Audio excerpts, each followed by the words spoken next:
good morning, folks. It is a beautiful Monday morning out here in Southern California. It is sunny, and I can tell you it is fixing to be a perfect day to go out there and ride my bike. Anyways, listen, we have got a lot of stuff to talk about. On the deck for today is going to be Japan and Saudi Arabia, and that discussion is going to prove itself to be quite interesting compared to all of the craziness that we are in the midst of. So we are going to have a great conversation about that. I certainly want to encourage you guys to kind of keep your head up on that stuff. There's a lot happening, a lot to sort of be aware of. So we're going to talk about that. The other thing that we're going to talk about, if we have a moment to do so, is how absolutely ridiculous it is that the worst wildfire in United States history, actually, they're saying it's the second worst wildfire in United States history, is burning in Hawaii, and all of these people who claim to really care about the environment are keeping their mouths shut. The President of the United States is sitting on a beach all weekend, and when approached on the beach and asked to provide commentary on 1,000 people being missing, lives being lost, property being destroyed, his comment is simple. It's no comment. That's what he says. He says no comment. Folks, they are already discussing the fact that this is the result of climate change. They are allowing something to burn literally to the ground so that they can create their contention that climate change is destroying everything, declare their emergency, and bring it right back to a place where our freedoms are taken away. Speaking of our freedoms being taken away, how about we just talk about a hypothetical? That's what I'm going to call it. I'm going to call it a hypothetical. I'm not going to actually call it a real scenario, but it is a hypothetical. Imagine living in a country, hypothetically speaking, where the citizens of that nation are threatened by a sickness which was created and propagated by an enemy nation. This is all hypothetical. I'm not even really making any assertions here. This is a hypothetical statement. And then let's assume that in the process of this country's citizenry getting very sick and bad things beginning to happen, the medical field comes out and says, there is a drug that will heal these people and help them recover early on. It's an early treatment. It will help them recover. And so doctors begin to say, this is a good idea. Let's start treating people with this. And then all of a sudden, government steps in and begins to create a campaign against this drug that is actually saving people's lives, and even makes it illegal to have it prescribed. And people go so far as to be pharmacists in this hypothetical country and lose their jobs over dispensing medication that was legitimately prescribed. Think about that for a second. Then the government, years later, after hundreds of thousands of people have died because of bad treatment, comes out and says, oh, this drug is okay. And as a matter of fact, it's an award-winning drug that can actually be used to heal people and make them safe and make them okay. Imagine that happening. I can't imagine a government that would do that to their own citizens. I can't imagine a situation where a drug could potentially be so life-saving that for whatever reason make a decision to destroy their lives by allowing substantial life to be lost. I mean, that doesn't make sense. There's no way in the world anything, folks. I'm going to just simply say this. In this theoretical country, under these theoretical rulers and these theoretical leaders, they can never never be allowed to get away with what they did. It's kind of amazing when you begin to think about this. It's amazing the picture that is being drawn as a result of all of this. I actually think that it's amazing that even through me discussing a hypothetical scenario and a hypothetical situation, in reality, all I'm doing is simply quoting legitimate government organizations or what people deem as being legitimate government organizations concerning these matters. And it is absolutely, it's crazy. It does not make sense. It is absolutely dark. And if you ask me, folks, I have to just simply say this. Living right now continues to allow people like this to get away with it, and lives are being lost. And I bet you this type of buffering is going to go on until the subject matter stops being discussed. That's probably what's going to happen.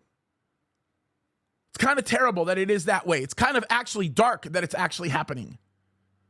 But we understand what we're contending with right now. We're understanding what we're dealing with. Folks, this is the dark world in which we live. I think it's absolutely amazing that this type of thing is happening and we cannot speak up about it. I think that if you sit down and you speak to an overwhelming majority of the community that's out there that's willing to speak the truth, they will tell you that the condition that we find ourselves in today is a direct result of the type of government overreach that has greatly contributed to the loss of life because of the insanity that we continue to see taking place. Folks, I'm going to simply say this before we get into all the super chats and the super stickers and all that other fun stuff. I want to just simply say, we cannot let these people get away with it. We cannot let these people get away with doing the evil that they did.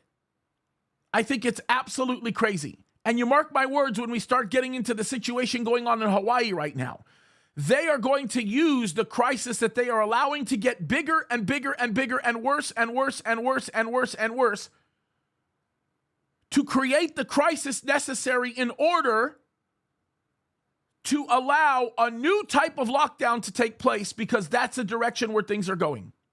Folks, that is the darkness that is happening here.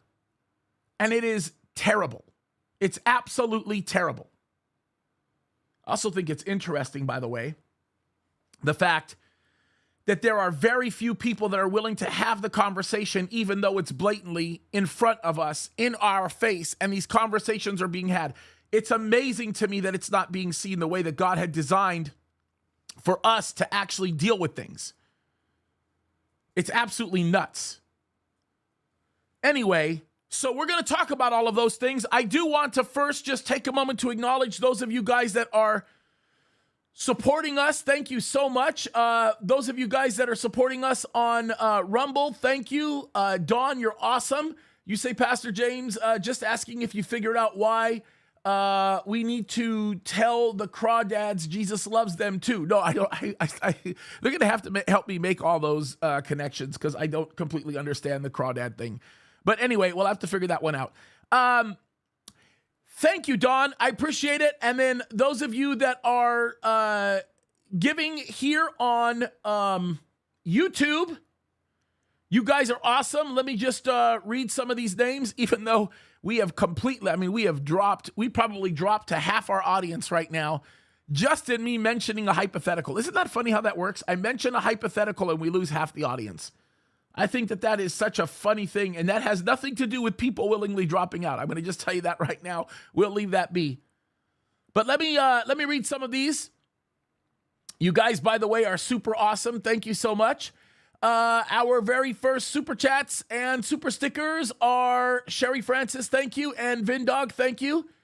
You say, and we recall conspiracies. Yeah, that's right, Vin. Yeah, it's really funny. Look, I would much rather be called a conspiracy theorist and be known for telling the truth and warning people about the things that are to come than to be the person who's scared to speak up about something, completely and fully understanding the fact that in doing so, I would hurt the people around me by not sounding the warning bell. It's kind of crazy how that works. I think it's kind of insane how that actually works. So let's get into it, folks. We're going to talk about the first of these items that are before us. The first one, and the one that I think that is really interesting here, is this story that is coming down the pike with respect to Saudi Arabia.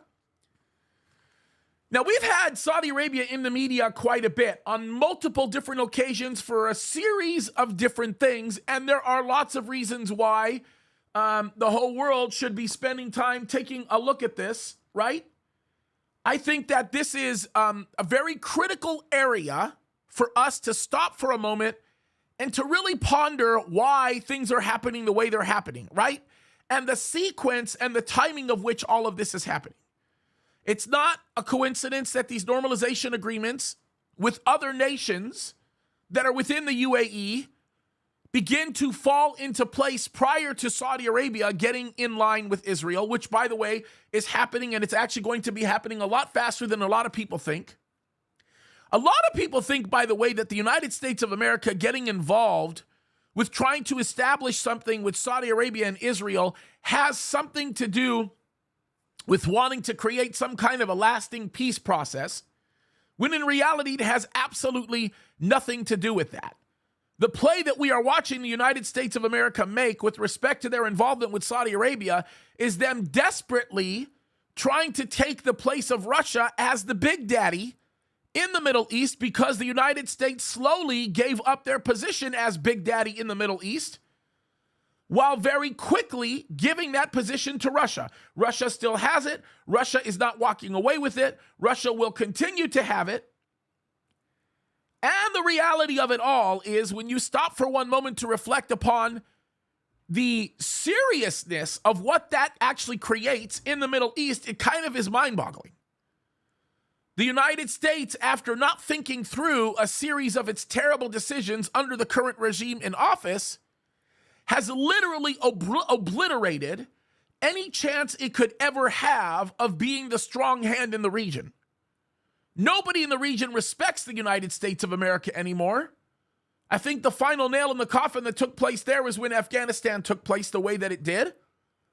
And on top of that, to further complicate matters, there's no way in the world that the United States of America, seeking to give concessions to anybody that's a player in this peace process, as we would call it, or normalization process, is anything short of America simply trying to hold on to what it has left, knowing full well that it needs Saudi Arabia to do it. By the way, a lot of people don't know this, but the United States of America getting involved with Saudi Arabia to effect this normalization agreement in Israel has a lot to do with them getting on their knees and begging OPEC to stop trading with dollars outside of the United States dollar. This is an aspect of things that a lot of people have not really examined. We're going to examine it for just a second, because in order to understand that, we have to be able to look at the story that we're looking at today with respect to Japan and Saudi Arabia. Now, why is that all that a big deal? There's a lot of end times implications to this.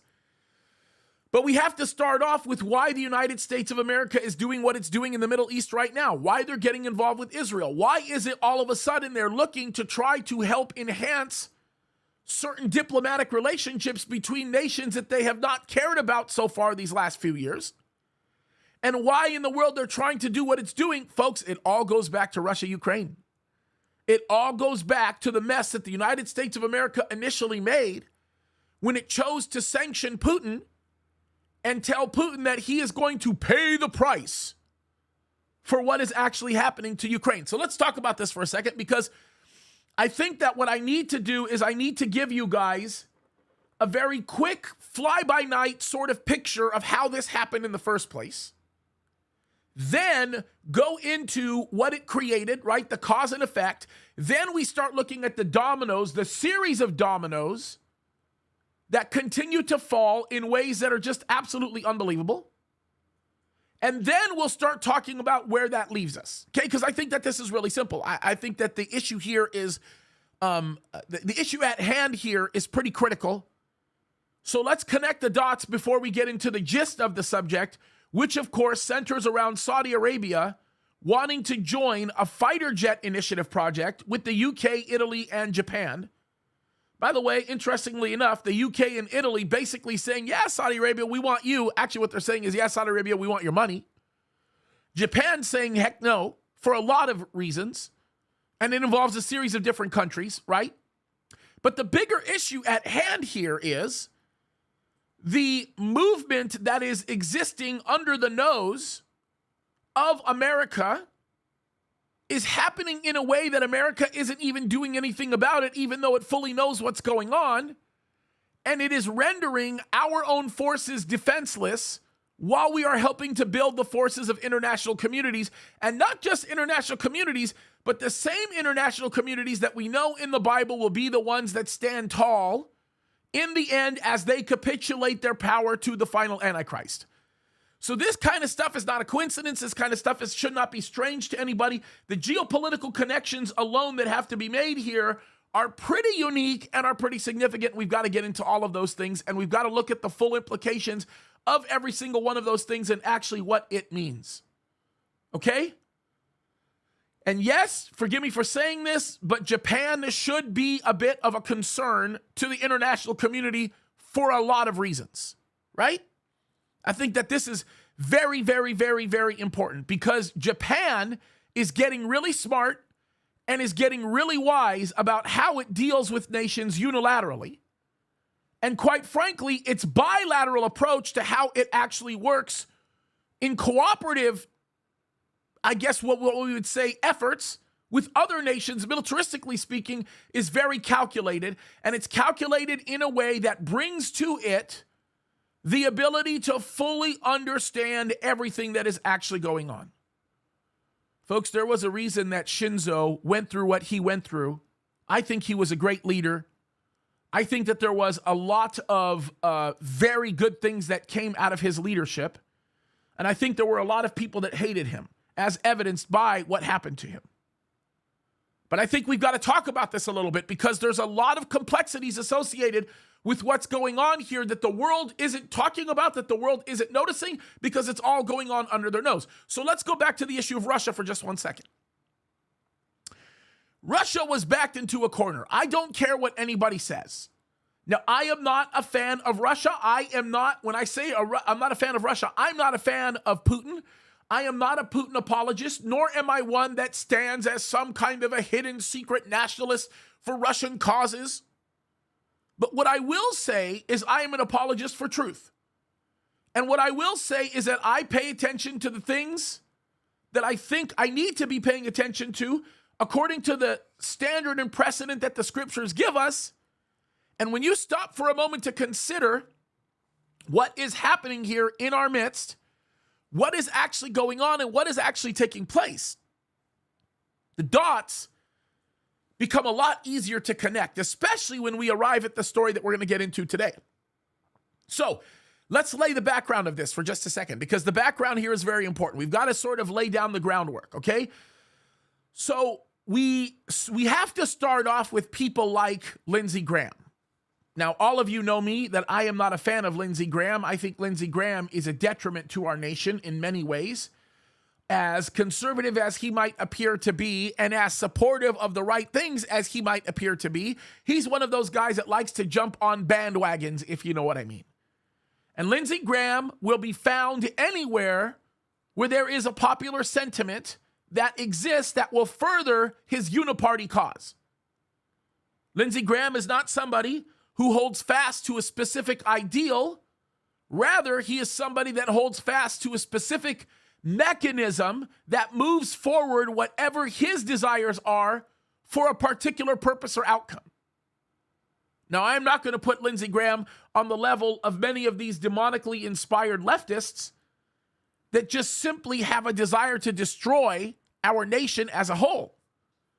But Lindsey Graham is a man who is undoubtedly bought and paid for.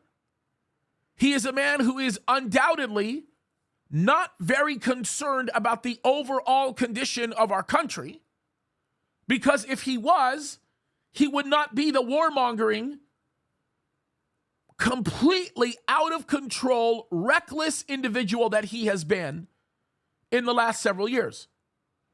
Now, many of these things started even close to the time of the Trump administration being on its way out. Lindsey Graham was constantly calling for the removal of Putin. He was actually saying, and has said on multiple occasions, that Putin, who is a world leader, by the way, should be assassinated. I'm sorry, but you cannot be one of the most influential lawmakers in the most powerful country in the world and call for the assassination of a world leader.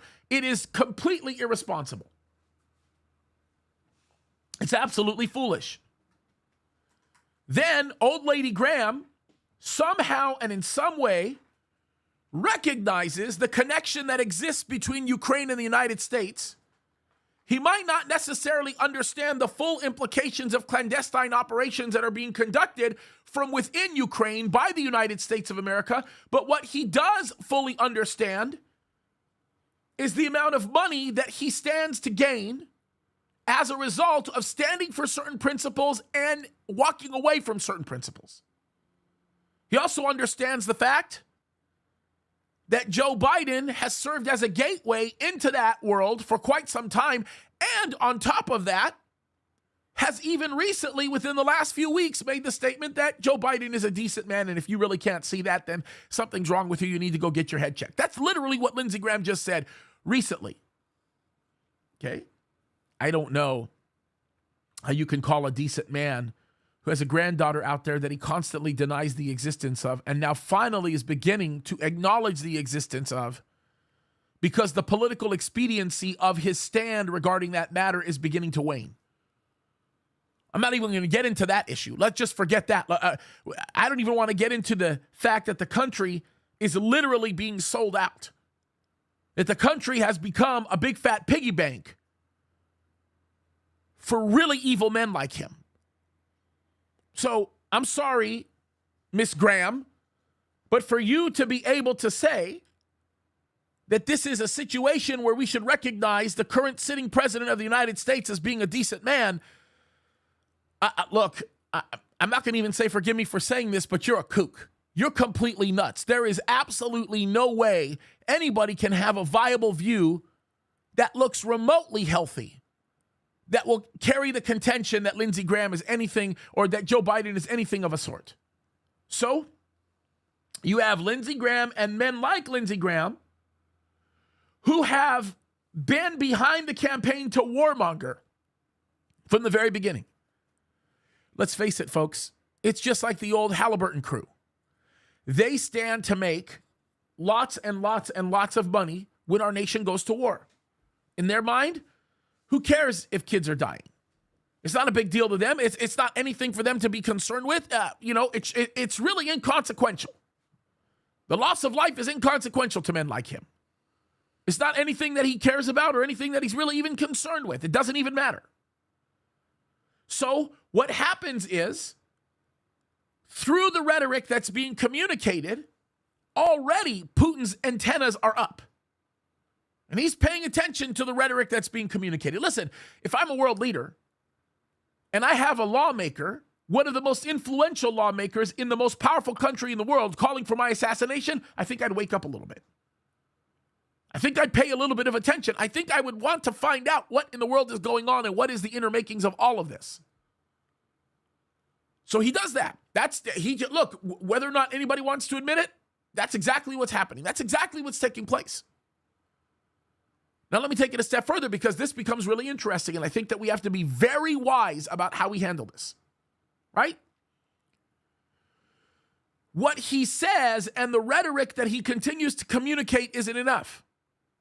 He starts making visits over to Ukraine. Something smells about that. I'm not even going to get into the opportunities that are being created by these types of visits beginning to happen. But let me take it one step further.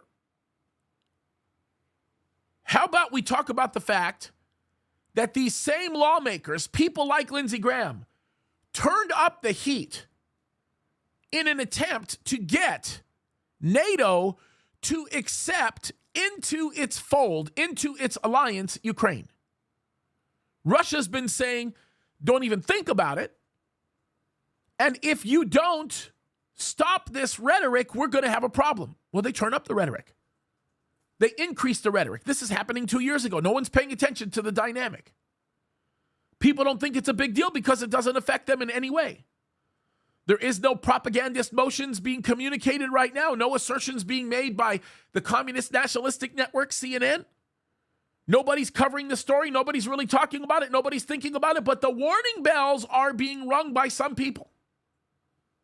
You can go back to a video that I made in December of not last year, but the year before last, where I actually told everybody, beware. Putin just put NATO on notice. He told NATO, if you don't off yourself, I'm going to off you. He wasn't joking when he said that. Why? Because he recognized that NATO was not only being used as a baseball bat to threaten the very existence of Russia from within the confines of its own national security interests, but he was beginning to recognize the propagandist arm of the movement to try to de-seat him, fully understanding that the powers that be have absolutely zero desire to want to see any type of growth within Russia because they knew what the implications of that might involve. Putin was, in essence, forced into a corner to do exactly what he did. Do I say I agree with it? No, I certainly don't agree with it. Do I like the loss of life? Of course I don't like the loss of life. Do I think it's a good thing that any such thing would happen? No, of course I don't think so. I think it's kind of insane when you think about it. I think it's kind of crazy. But the reality of it is, he did exactly what he knew to do to be able to protect his own national security interests. And make no mistake about this, folks, there should be no deceptive prowess in this. He just simply did what you would expect any good world leader to do, presented with the same circumstances that he was presented with. We saw the signals. He even gave the world leaders that were running their mouths an opportunity to shut their mouths, slow down the rhetoric, and allow diplomatic means to carry a different solution. He did that when he started setting up positions in Belarus. He did that when the Belarusian leader comes out and says, we welcome Russia in our area, and they serve as a benefit to us for more reasons than you can possibly imagine. Oh, and by the way, if you come against Russia, we're going to shut down the portion of our pipeline that carries all of those resources out your way. And all of Europe began to listen.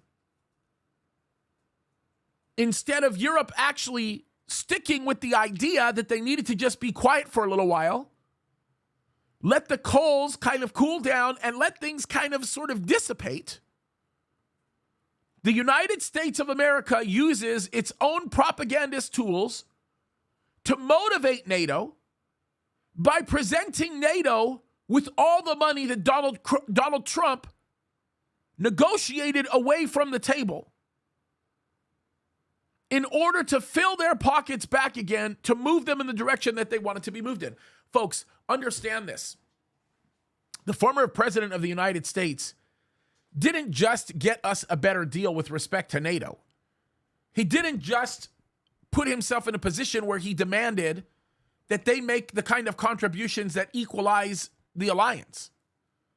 He actually put us in a very safe military strategic position that kept us a more of a peacekeeping force than a potential aggression force that would have to create some type of a conquest in order to prove a point. In other words, the United States of America became feared and respected under the leadership decisions of the former president of the United States. Whether or not anybody wants to admit that, that is the blatant truth. That is exactly what is going on. That's exactly what's happening. And I don't want people to lose sight of that. I don't want people to lose sight of the reality of what is exactly happening in the current moment. This is critical. So what happens? Russia does what it said it would do. It actively scales itself in a way that positions its assets against the interests of Ukraine. And then the international community starts to kick and scream and cry. He gives them one last opportunity to back off. They don't. The rhetoric increases. Our lawmakers lose their mind. Key component in all of this is the president of the United States, who actually brought strength to America, is no longer in office. And now we have the perfect powder keg. Now we have the perfect explosion waiting to happen. And that's exactly, indeed, what took place. Now, I'm going somewhere with this because you're probably listening to me going, James, okay, great, wonderful. What does this have to do with Saudi Arabia? And what does this have to do with Japan? Okay, bear with me. Honestly, I promise you, you are going to understand this in just a minute. And I think it's going to help you develop a clearer mindset about how these things go. When you recognize the ebb and flow of this and you begin to recognize the deltas by which these things begin to travel, you will also begin to see how easy this could have been prevented. And you will also probably formulate the same opinion that I have regarding all of this and saying that the only explanation for this insanity is spiritual. So very, very interesting. So we're going to talk about this. So what happens is this. Invasion takes place, right? Ukraine is now affected. Russia goes in. Russia does what Russia was backed into a corner to do. The United States of America stands on its holy ground, and in an attempt to protect its clandestine operations in Ukraine, which is something that has been happening from the very beginning, they basically say, we are going to sanction Russia for the wickedness it has done because we are righteous and we are going to teach Russia about their unrighteousness. So what do? They basically say, you're done, Russia. We're not going to deal with you monetarily speaking. The international banks are going to shut you down. And you are no longer going to be able to use the United States dollar anywhere because you are sanctioned. You can hold on to your rubles. We don't care about your rubles. You folks understand how incredibly stupid that was? Do you understand how incredibly moronic that was of the United States of America to do? What the United States of America just did was sanctioned its own self. So this is where we're going to get into Saudi Arabia for just a second. Okay, so what happens when this takes place? Well, think it through. Putin recognizes something that somehow, some way, the United States of America must have forgotten. I think the lawmakers or the handlers of the president developed the same kind of memory loss that he has. And what they did not remember or realize or think about is the fact that 90% of all oil and gas supplies that go to Europe come from who? Russia. So what does Putin say? Putin says, one of our pipelines isn't working real well. It's kind of slowing down, so we're going to have to slow down production. So Europe says, no, sorry, we might be sanctioning you, dude, but we need that oil and we need that gas. We got to have that, Mr. Putin. They're all saying that behind quiet back channels, folks. They're having this conversation outside of normal channels of diplomatic communication. These are all back channel comments. But Mr. Putin, we got to have the energy. We got to have the energy. Remember when they laughed at the president of the United States, the former president of the United States, when in front of the international community, he told all of Europe, including Germany and all the many nations that would be effective, you are way too dependent upon Russian oil. Nobody thought about that. By the way, I forgot to mention, this is well worth mentioning. Prior to that time, President Biden shows up to a meeting with Putin. Yes, they meet face to face. One of the first meetings he has. He basically kisses Putin right in the rear and tells him You know this pipeline that we've been blocking as the United States of America? We're going to let you have it. Don't worry. Hey, look, you got full reign at it, dude. And what does Putin say? No problem. As a favor to you, I'll fix the problems that we're dealing with as it relates to the Middle East. Syria, Iran. I'll fix the little hiccup that you've had with Turkey. Not a big deal. The United States of America says, oh, that's a great idea. Thank you. I love you, Mr. Putin. And in that moment, we effectively gave all the power that he could ever want over the region that he's always been shooting for, and the deal was done. It was a wrap.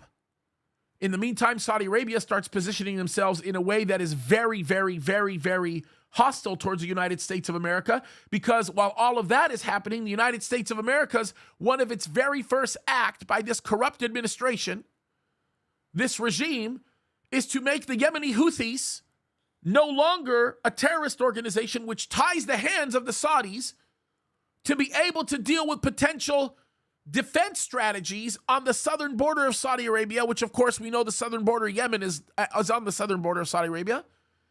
And it dramatically affects how it protects its assets on the Red Sea. That's a big problem.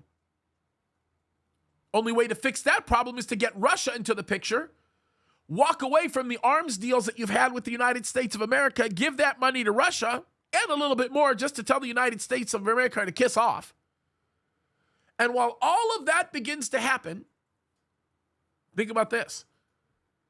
Russia whispers a little secret into the ears of Saudi Arabia, who is the most prominent member of OPEC, and says, can you do me a favor? When you start making deals with China on oil and gas, can you please take their currency? That might be a really good thing. And can you also do the same with other nations? We don't see why not. It's a unique situation. All while that's going on, Putin turns around to the rest of the world, specifically the Europeans first, and he says, look, I know that y'all need oil, and I don't have a problem giving you that oil, but you know what? Since I've been sanctioned by the United States of America, and I can no longer safely hold on to a United States dollar, I can no longer accept the United States dollar in order to purchase oil from you. I'm sorry, I can't do that. As a matter of fact, the only currency that I can actually trust right now in this moment, and I hope you'll understand, is the ruble. What happens to the ruble at that point? The ruble is a fiat currency, just like the United States dollar is. And the ruble, for the first time in world history, raises at a higher value than the dollar does. Only for a short period of time, but it does. Then the euro actually drops substantially as a result of that. And the foreign exchange traders begin to panic. And they begin to realize that they can no longer use the United States dollar as the standard by which they begin to make futures assertions. And so now the type of securities that they're buying in order to be able to straddle positions in manipulating how certain contexts move changes everything. It gets to the point where the traders stop looking at things like Fibonacci numbers. They stop looking at things like stochastics, the MACD's, histogram numbers. They stop looking at charts, basically. And they realize that the use of those charts for analysis, for future speculation, is going to go down the tubes because they don't have a standard by which they can assert that type of speculative movement. The US dollar begins to collapse and weaken, and Russian oil becomes an all-time expensive entity. What does the United States of America do to solve the problem? They destroy the XL oil pipeline. They destroy it, folks. Not the XL. Well, they destroyed the XL oil pipeline too, right? He did that on the very first day. They destroyed Nord Stream. That's what I meant to say. They destroyed XL oil at the very first day of his office, right? You got to keep that in mind. The very, very first day that Biden was in office, he destroyed the XL oil pipeline. It's a whole other story. It does, by the way, have a relationship to what we're dealing with Putin right now in the petrodollar. All of those things have a direct relationship, believe it or not. Might not make a lot of sense to a lot of people. But so many people look at the condition that we're in right now and say, oh, yeah, there's no way. There's no way that any of this should have happened. There's no way any of this could actually happen. Well, it did. That's the part that people don't get. Like, I wish people could see that, right? And we have evidence. We saw Monkey's flight charts that the United States of America destroyed Nord Stream 2. We know that. We have the evidence. Guys, did you see the Glenn Beck video? Did you see Glenn Beck interviewing the former commander of the Space Force, who basically quoted Monkey, mentioned that Monkey actually showed a very convincing video with some very obvious insight as into the destruction of Nord Stream? So we decide we're going to destroy Nord Stream because we think somehow the destruction of Nord Stream is going to enhance our position as the big player in the region. The problem is, how can we be a big player in the region when we don't have assets to leverage? And any assets that we could have leveraged, we gave away. For example, Afghanistan. Think about that for a moment. People say there's no way that the United States was so stupid that they would have destroyed the Nord Stream pipeline. How in the world could that be? Do people forget the type of things that our own president has actually said? Have people completely lost their minds in forgetting the statements that the president of the United States has actually made in the past? How about this? Have people forgotten statements like this? Let me answer the first question first. If Russia invades, that means tanks or troops crossing the border of Ukraine again. Then there will be no longer a Nord Stream 2. We will bring an end to it. How will you do that exactly, since the project and control of the project is within Germany's control? We will, I promise you, we'll be able to do it. Should I play that again, folks? He threatened that he was going to destroy the Nord Stream pipeline if an attack takes place, and Nord Stream 2 was destroyed. We have proof that it was American assets that were in the region, in the area when it happened. We have incontrovertible evidence of what actually took place, and we're still not admitting the stupidity of the regime that's in office right now. And yes, what does this have to do with Japan? We're going to go there. I promise you. You have to make the connections first. You have to understand what's going on first. So we destroyed the Nord Stream pipeline. Look, the president of the United States right here, he told us, he said, this is exactly what we're going to do if Putin does this. Can he get more dumb? Can it be more stupid? Let me play it again. Let me answer the first question first. If Russia invades, that means tanks or troops crossing the border of Ukraine again. Then there will be no longer a Nord Stream 2. We will bring an end to it. Do you understand how dumbfounded the reporter is? Look at how the reporter responds.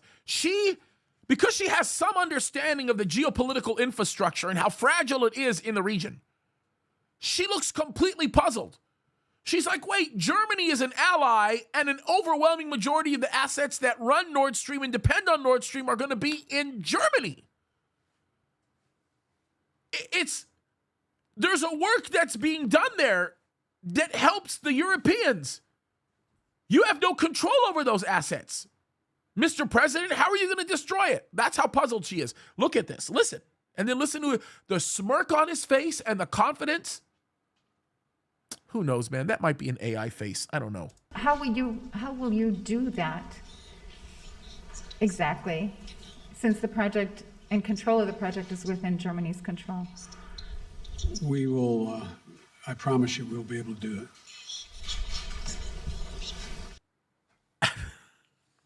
Folks, look, here's a question. Can it get more obvious than that? Can it get more obvious than that? So shall we go down the road of stupidity? Let's talk about what stupidity looks like for just one moment, okay? Before we do that, Lisa H., thank you so much. Let's talk about stupidity, okay? Here it is.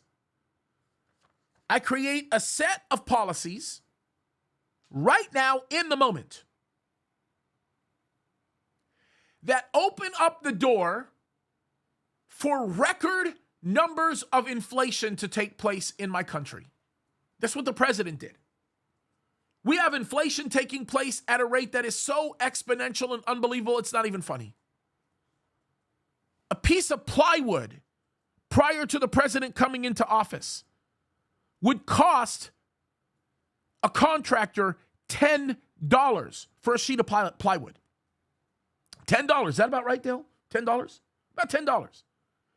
Do you know that at one point it went up to $118 a piece?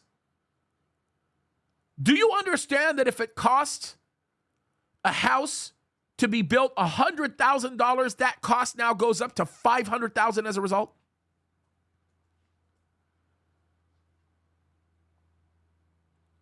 That's crazy. And Barchan, by the way, reminded me of something that I did know. And by the way, thank you for saying this. It was the German prime minister that was standing right next to this man when he talked about destroying the Nord Stream pipeline. By the way, this is really funny. Please, please, please, please, please, please, please. Think this through for one. Just think this through for one moment. Please, please, please, right? Can you begin to imagine? Can you begin to imagine what the look on her face was? I remember it to this day. It was crazy.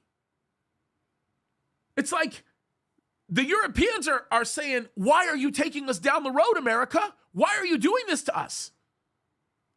This is a matter that we probably shouldn't have gotten involved with.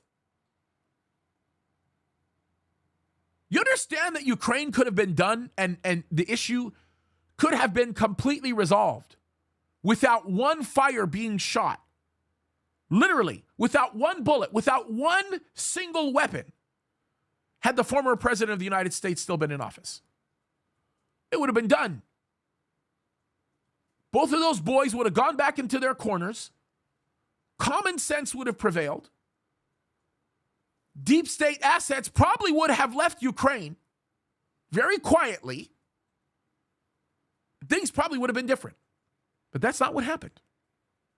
So this is what Putin does. Putin says, okay, I'm going to require the ruble to be the currency that's being given. The rest of Europe has to capitulate to it. They have no other way of getting energy resources to them. This is how it's going to happen. So here you go. So Europe is forced to give him the ruble. The value of the ruble goes up. Russia gets richer than it ever has gotten rich. And what does Russia do? Russia begins to spend more money on the production of military assets, knowing full well that it will need to use it at some point down the line. It goes into contract with China to assist with the production of some of those assets. And it even begins to collect money from the United States of America to be the supervising agency that helps Iran build a nuclear facility. Yes, folks, that's true. So all of that begins to happen. And while that total mess is taking place, Nord Stream gets blown up, which means now Europe's deliverables go considerably down.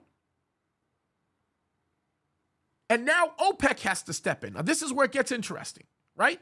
As if it's not interesting yet.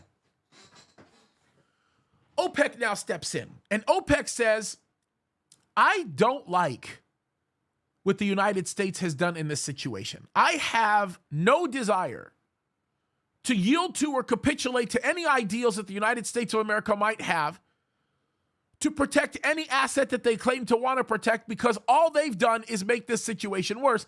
And now we, as an organization, have to decide how we are going to orchestrate the brokerage of oil and natural gas, and we cannot do it using traditional means. Bye-bye petrodollar. Bye-bye US dollar.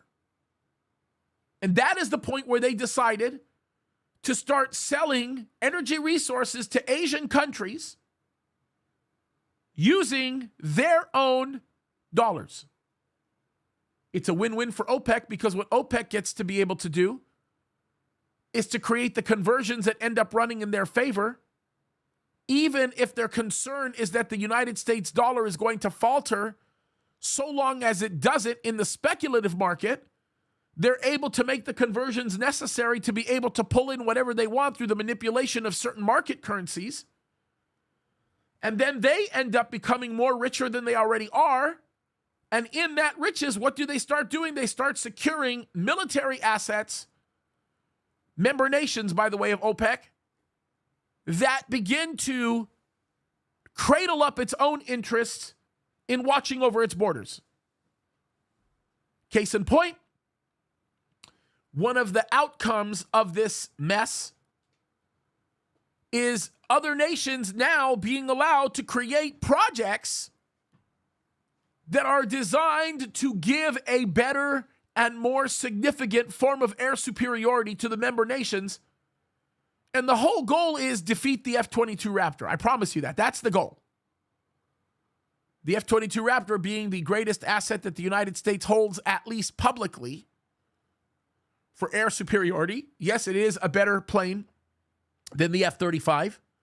That's not an opinion. There are facts that get behind that. But understand this for a second, right? That has just opened up the door to a whole subset of all kinds of instability that creates the issue that we are talking about with Japan. All right. With that, let's talk about what's happening with Japan. Japan, with the UK and Italy, create a program called the Global Combat Air Program.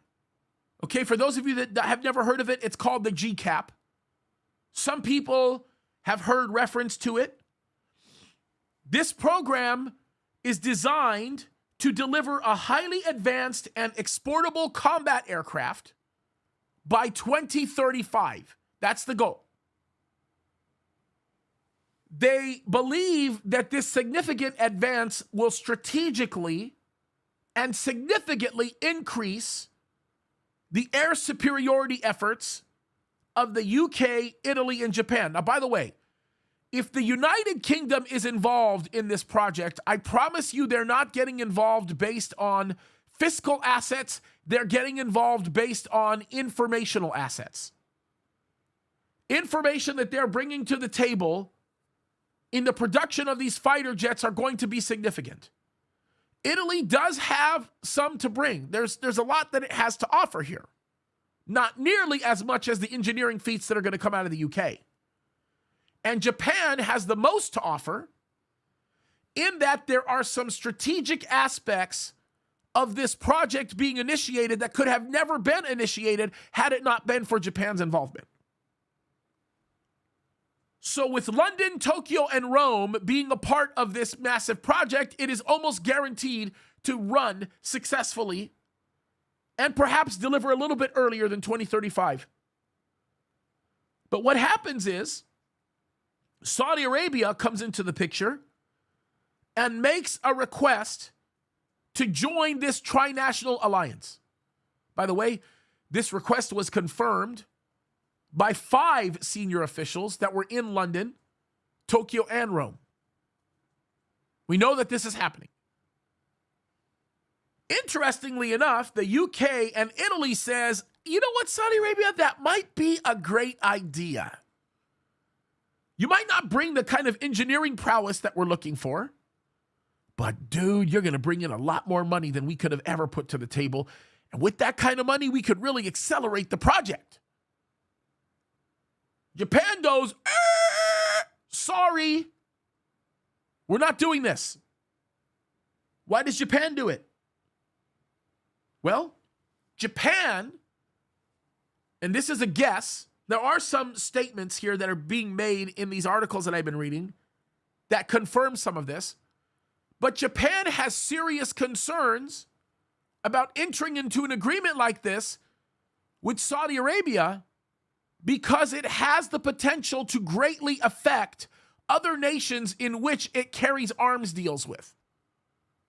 That's a very important thing to understand because Japan early on set up an arms export ban, and that ban was a critical one in order to bring some semblance of order back to how Japan did deals with arms exports.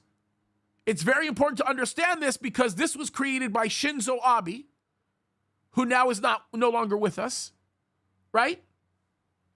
And this was created during his second term as prime minister. That's kind of an important fact for us to understand.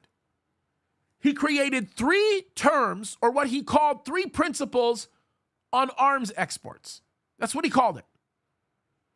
So the 3 principles basically said that if you are looking to sell arms, if you're Japan and you're looking to sell arms to anybody, you cannot sell arms to 3 groups of people. Okay?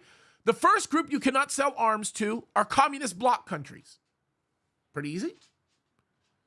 I understand the reasoning behind what they're doing, right? If the principle is to further the elements of freedom, I get where Japan is coming from. They do not want to put themselves in the same place that they got into during World War II. By the way, I just want to tell you this. When we start talking about the atrocities that have taken place in this country with respect to people groups actually being mistreated and people groups, if we want to talk about reparations, there's probably one people organization that I say has a legitimate right to request reparations in this country. One, and that's the Japanese.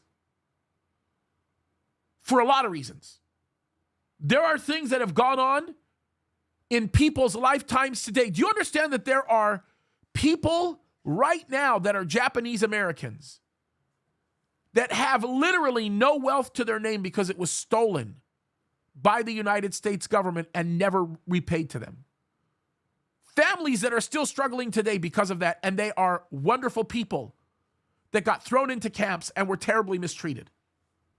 That's a whole other story. We're not going to even get into that because the United States of America created Pearl Harbor in many ways. And I know that becomes a real major issue for some people when I make a statement like that, but it's true. So this effort, and this is kind of an important thing, right? This effort that Shinzo Abe makes as the prime minister of Japan is designed to not allow Japan to go into the same situation that it got into at the time of Pearl Harbor.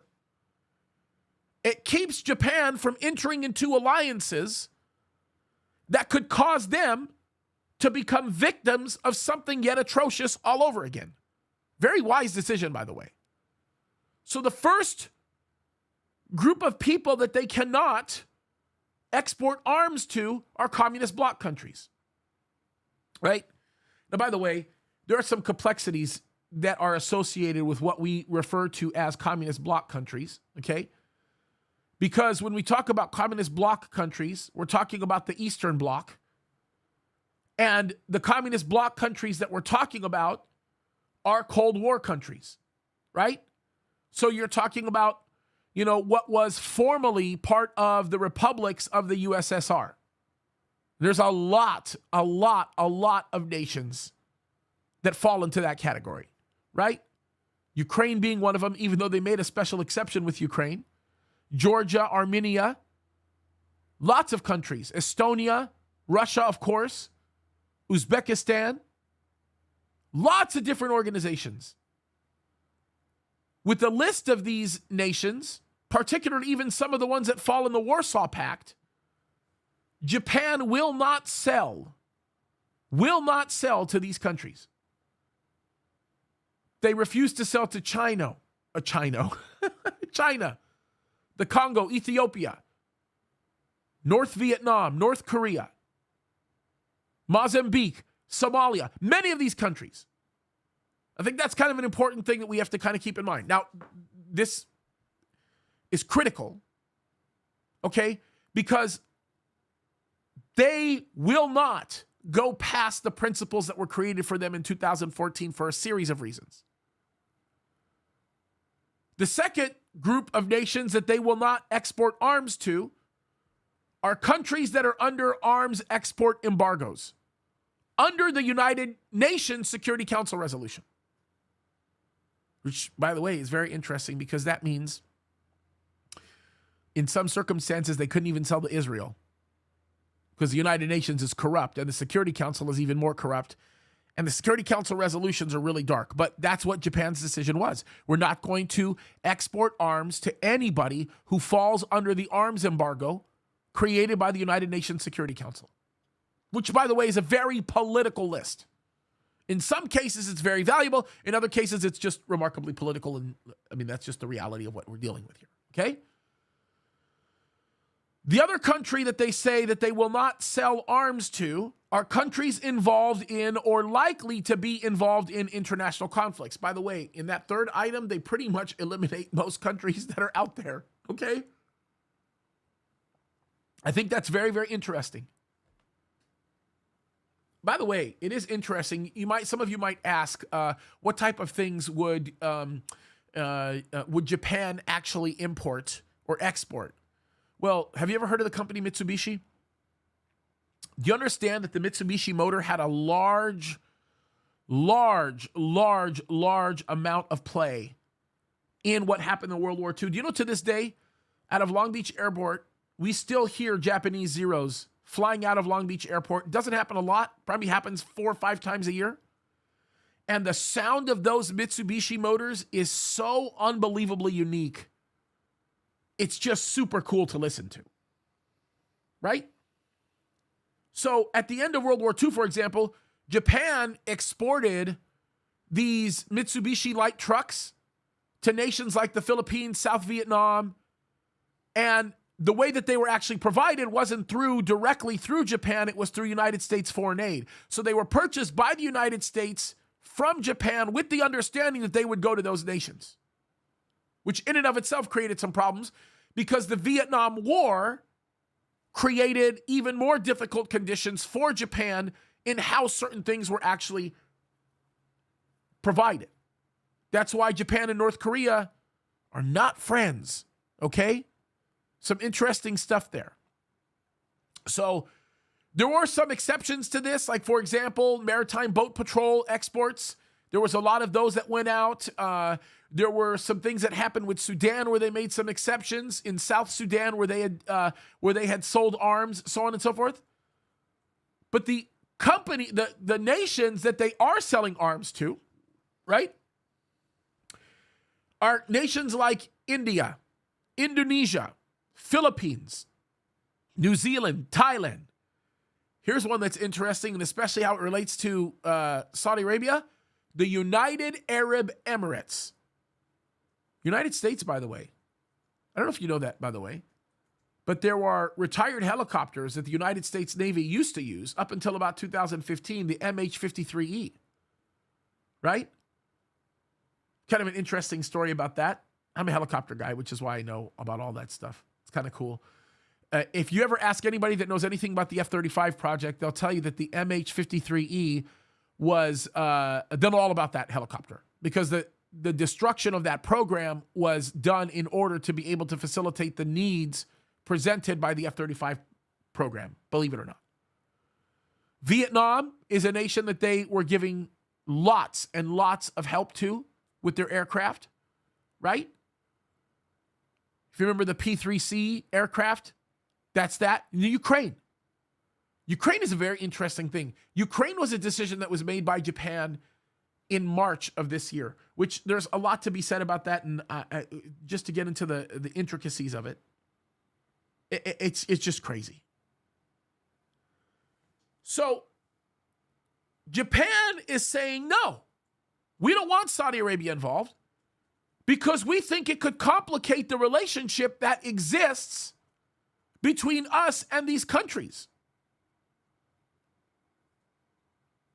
There's more to that, folks. It's not just that reason. Let me read some of this article to you. Part of this paragraph says this. It says, efforts by Saudi Arabia to join the GCAP and expand their program into four-nation project have intensified significantly in recent weeks, according to officials in London and Tokyo.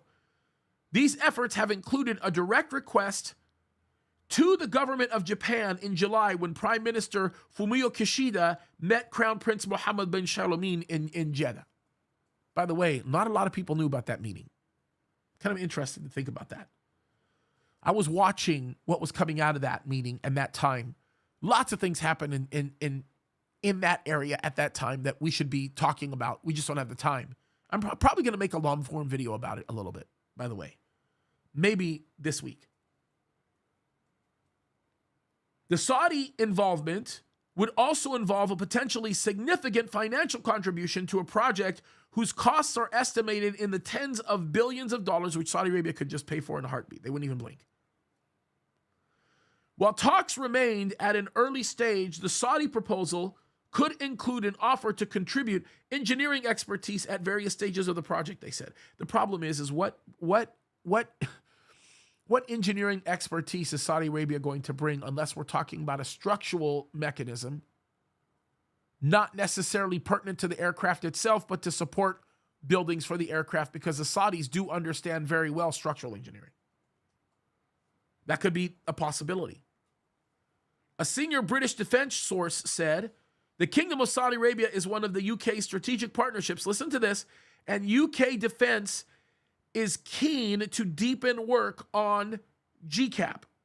We see Saudi Arabia as a key partner in the fighter program, and we are working to ensure strong progress as soon as possible. So the UK is coming out and saying whether or not Japan agrees that Saudi Arabia should be an official member of this process, they're working on it with us, even though they're not a member nation here. Japan overturned its decades-long ban on arms exports in 2014 and is debating relaxation of the restrictions to allow it to reach more foreign markets with GCAP. But Japanese officials say adding Saudi Arabia to the mix would further complicate discussions on which countries Tokyo can sell its arms to.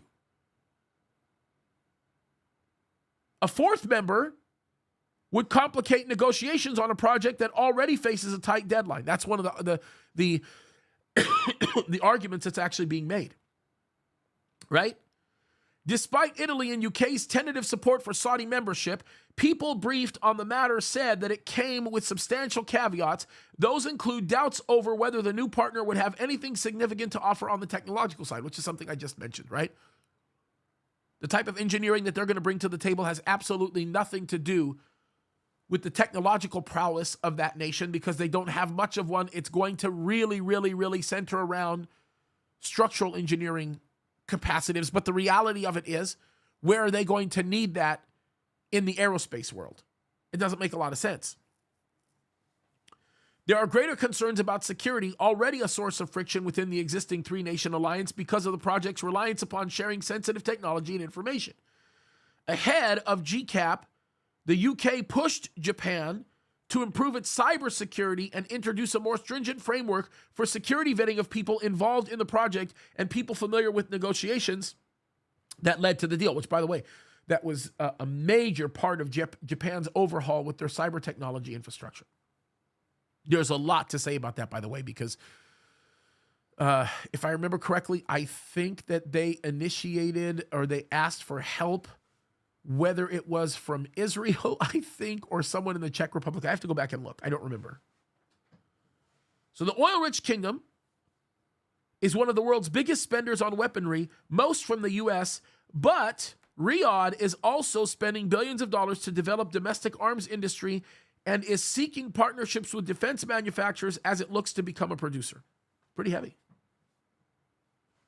Now, I want you to pay attention to this paragraph, because this paragraph is so important to the overall picture. Listen to this. Germany, one of 4 partner nations in the Eurofighter Consortium, imposed a weapons embargo against the kingdom in 2018 following the murder of journalist Jamal Khashoggi by Saudi agents and the country's involvement in the Yemen war. By the way, the situation with Khashoggi had everything to do with what was going on with the Houthis, but that's a whole other story. That is a very complex issue, by the way, and it's not nearly as cut and dry as a lot of people make it out to be. Berlin said last month it would not back the delivery of the Typhoon aircraft to Saudi anytime soon. Yeah, well, Germany doesn't like Saudi Arabia for a lot of reasons. Germany doesn't like Saudi Arabia for the way that it took a stand with respect to its oil exports in its influence to OPEC when Germany actually got desperate. Saudi Arabia effectively didn't say this out loud, but said it with their actions. Germany, you are too stupid to have any foresight as into what would actually take place with respect to the throttling of Russia's assets. And it's not our problem to discount your need deeply in order for you to be able to obtain heat for your country. Sorry. That's not our problem. Many of the other members of OPEC are acquiescing in the sense that they're saying, yeah, we agree. Give us our money and shut up. That's pretty much the idea, right? Germany's stance threatens to stymie a follow-on order for more Typhoons promised under a memorandum of intent between UK and Saudi Arabia in 2018. A large proportion of Eurofighter components are manufactured in the UK, but some come from other partner nations, Germany, Italy, and Spain, and the countries can veto exports of the planes to other nations. So this could become a huge problem, right? Why do you think Saudi Arabia is working so hard to do what they're doing, and why Japan is actually looking to stop them? The UK, which has long-standing historic ties with Saudi Arabia, launched a feasibility study with the kingdom earlier this year to explore future collaboration on combat air capabilities. At the time, however, the UK said that the accord was distinct from GCAP. The defense ministries of Japan and Italy did not immediately respond to a request for comment. Folks, I want to just make this statement because this is important. Let's put this all together, right? And this, I went through over an hour and 20 minutes of background, just so I could make about 45 seconds worth of statements, maybe a minute worth of statements, but I think it will make sense. Can you understand the marked significance and insurmountability of being able to come to some kind of an agreement with Japan and her partners in the Middle East? And if you can see the difficulty of that type of thing happening, then you'll also understand the fact that as insurmountable as it might seem to be able to establish those types of partnerships, they have to create some kind of a mechanism of unilateral or multilateral amicability in order to be able to allow one another to coexist. That is going to eventually mean they're going to have to share arms information. Why? Because they're all banking on the same fact. And that is the United States of America is diminishing as the big daddy and has diminished as the big daddy player in the Middle East. And everybody is saying hello to Russia. Folks, we are getting closer and closer and closer and closer to the world of Ezekiel 38. And if this story does not lay down the pathway to understand how the open door for all of these things to take place is going to take place, folks, let me tell you what all of these nations have in common that are in play. When we talk about Germany, when we talk about all of Eastern and Western Europe, when we talk about Saudi Arabia, when we talk about Japan, when we talk about the UAE, when we even talk about, some of these other Asian countries like the Philippines, and when we start talking about, yes, Vietnam, and when we start talking about even North and South Korea, when we start talking about all these other nations, actually, you wouldn't include North Korea in this, nor would you include China. But when you include all of these other nations in the picture, you know what they all have in common? They all are bugging out as fast as they possibly can to separate themselves from their dependency upon the US dollar and or US assets. And they are looking to run fast and hard towards a world independent of the United States of America. And they're getting there, folks. They are getting there. They are getting there. Don't forget it, folks. This is why I say that the people who are the best geopolitical analysts out there should be pastors. Because if you know the Bible and you understand Bible prophecy, you're going to be able to read the future implications of something like this coming around the corner. Think about how all of this looks, folks. We're watching it take place. Let's wake up. Let's wake up. That's the whole point behind all of this, folks. Let's wake up. Let's start paying attention. There's all kinds of things that have popped up in the news this week that we're going to spend some time talking about. There's a lot of stuff happening. Time to wake up. All right, with that, I am going to initiate a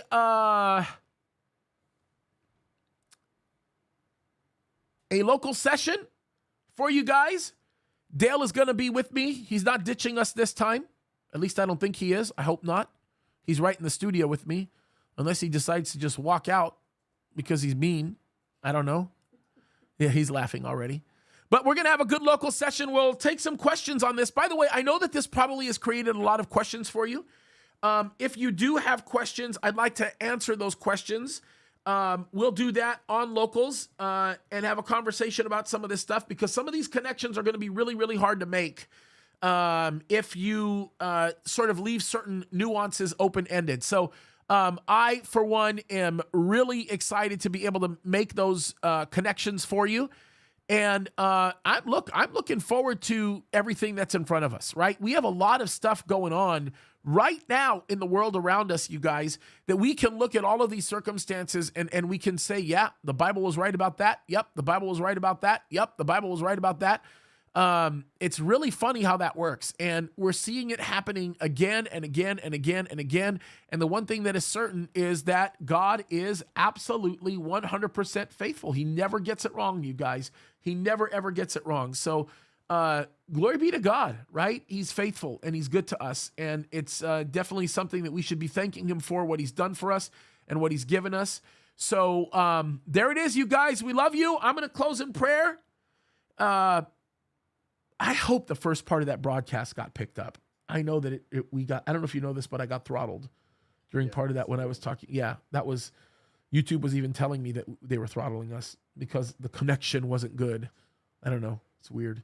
All right, let's pray. Father in heaven, we just thank you, Lord, for your goodness and your faithfulness to us, Lord. Thank you for this time that we can gather together as the body of Christ. Lord, and even people that don't know you, that are watching this broadcast, Lord, will you just bless them, Lord? Will you open up their eyes to see the truth? Go before us, Lord. We thank you. We ask these things now in Jesus' name we pray. Amen. Love you guys. Keep fighting the good fight.